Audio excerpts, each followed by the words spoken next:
ಗದಗ ನಗರದಲ್ಲಿ ಯುವತಿಯರಿಗೆ ಲಾಠಿ ಶೌರ್ಯ ತರಬೇತಿಯನ್ನು ನೀಡಲಾಗಿದೆ. ನಮ್ಮ ರಕ್ಷಣೆ ನಮ್ಮ ಹೊಣೆ ಸಂಕಲ್ಪ ಹೆಸರಿನಲ್ಲಿ ತರಬೇತಿಯನ್ನು ನೀಡಲಾಗಿದೆ.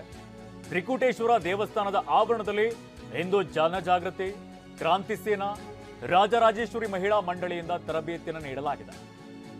ಹಿಂದೂ ಸಂಘಟನೆಗಳ ಮುಖಂಡರಿಂದ ಸ್ತ್ರೀಯರಿಗೆ ಲಾಠಿ ತರಬೇತಿಯನ್ನು ನೀಡಲಾಯಿತು. ಲಾಠಿ ತರಬೇತಿಯಲ್ಲಿ ಯುವತಿಯರು ಹಾಗೆಯೇ ಮಹಿಳೆಯರು ಭಾಗಿಯಾಗಿದ್ದಾರೆ. ಹೆಣ್ಣು ಮಕ್ಕಳು ತಮ್ಮನ್ನು ತಾವು ರಕ್ಷಿಸಿಕೊಳ್ಳಲು ಲಾಠಿ ತರಬೇತಿಯನ್ನು ನೀಡಿದ್ರು. 14 ವರ್ಷದಿಂದ 45 ವರ್ಷದೊಳಗಿನ ಮಹಿಳೆಯರಿಗೆ ತರಬೇತಿಯನ್ನು ನೀಡಲಾಗಿದೆ. ಮಹಿಳೆಯರಲ್ಲಿ ಆತ್ಮಸ್ಥೈರ್ಯ ತುಂಬುವುದಕ್ಕೆ ಈ ಒಂದು ಲಾಠಿ ಶೌರ್ಯ ತರಬೇತಿಯನ್ನು ನೀಡಿರುವಂಥದ್ದು.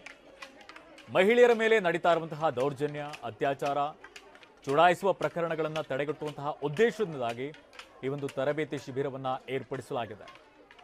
ಉತ್ಸಾಹದಿಂದಲೇ ಲಾಠಿ ತರಬೇತಿಯಲ್ಲಿ ಸ್ತ್ರೀಯರು ಭಾಗಿಯಾಗಿದ್ದಾರೆ.